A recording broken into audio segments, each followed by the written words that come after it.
Okay, this is a little video I'm doing about how much money I've spent on simulators. I've been here from day one when they first come out. I've had practically every one, if not every one.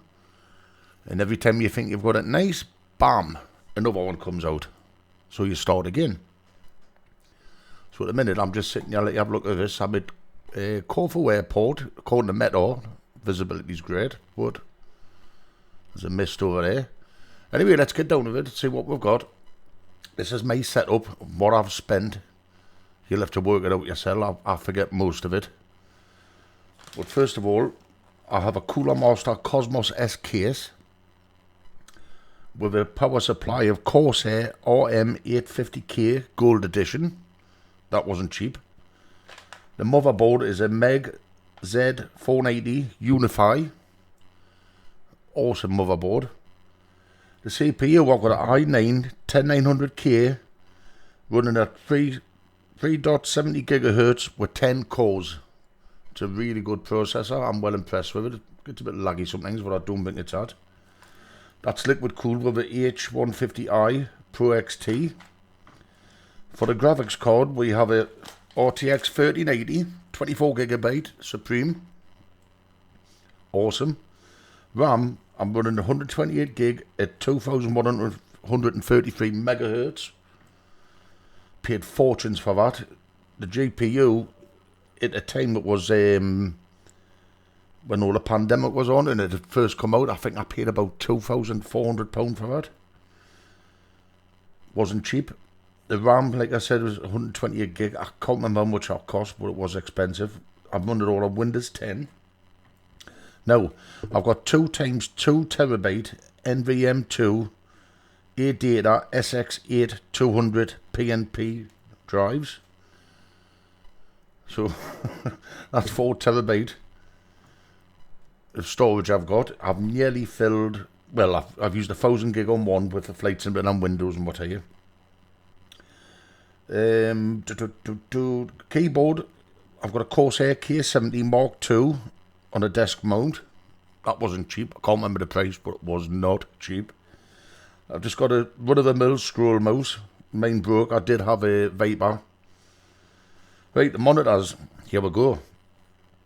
A Samsung 49-inch ultra-wide curved monitor. That cost £1,000 when I got it. That is absolutely epic. Highly recommend.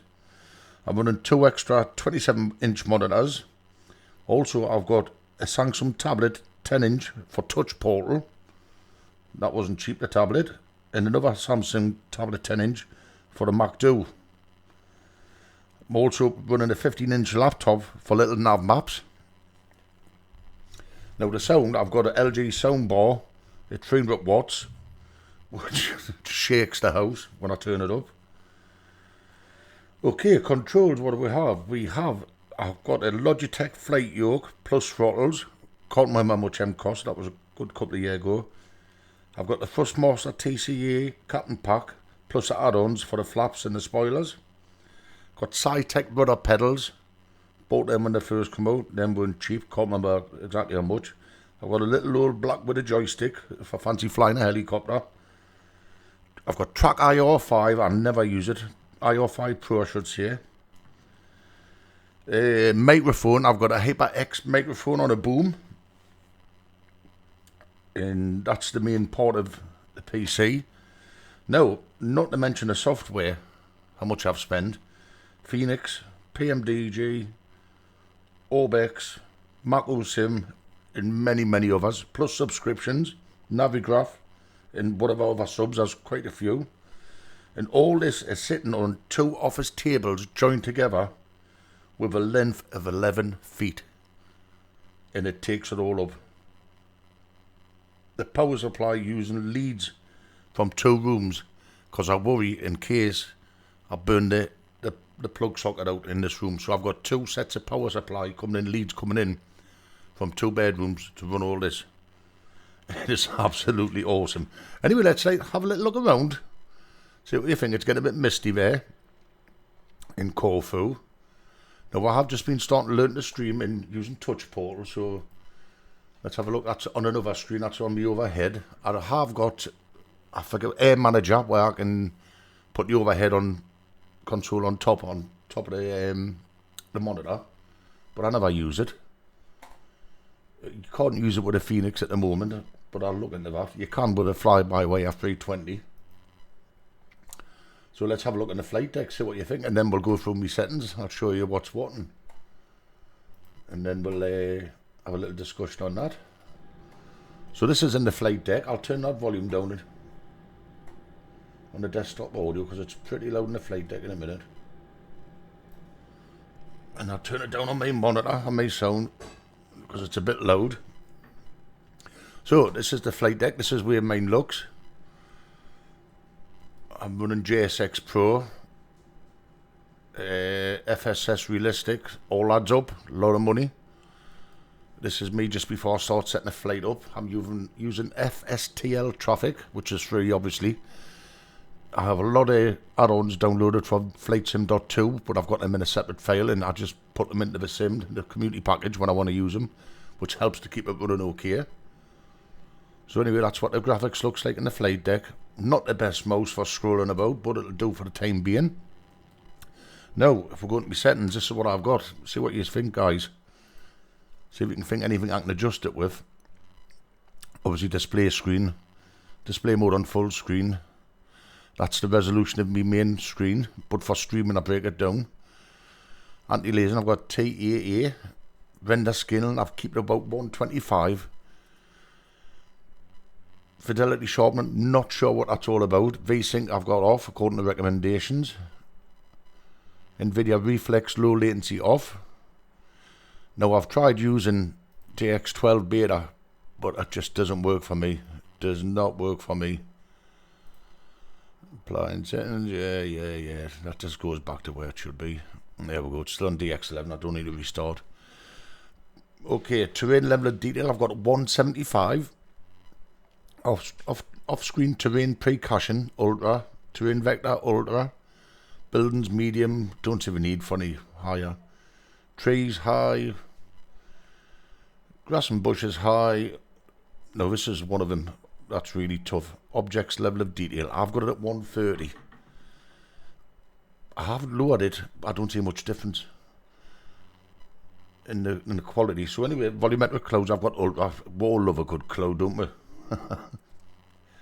Right, texture resolution, I've got that at ultra. I've never changed that. Now I'm no magician with computers. I'm just basic fly about like a lunatic. You know what I mean? I don't understand half of this. Like the texture, super sampling. Not sure. These are like settings I got from people online on YouTube and what have you. I do take depth of field off, motion blur off. That makes us feel sick. That sometimes. Lens correction off, lens flare on. Do like a bit of lens flare. So sound, just the usual, all the usual stuff. Flight model, I'm using modern. I think that's it with the settings inside. So let's have a little couple of views around. I am started to use the touch portal, so we can go to MacDo on the touch portal. On the other side, MacDo on the first officer, EFB, overhead panel. This makes a massive difference to your sim touch portal. Highly recommend it. And the camera views I downloaded from flightsim.to. Pilot left view. You can look at your breaker circuit, FMC, EFIS, pedestal. Amazing. You can go to external views. Change around. External front. Quick view 3. Above.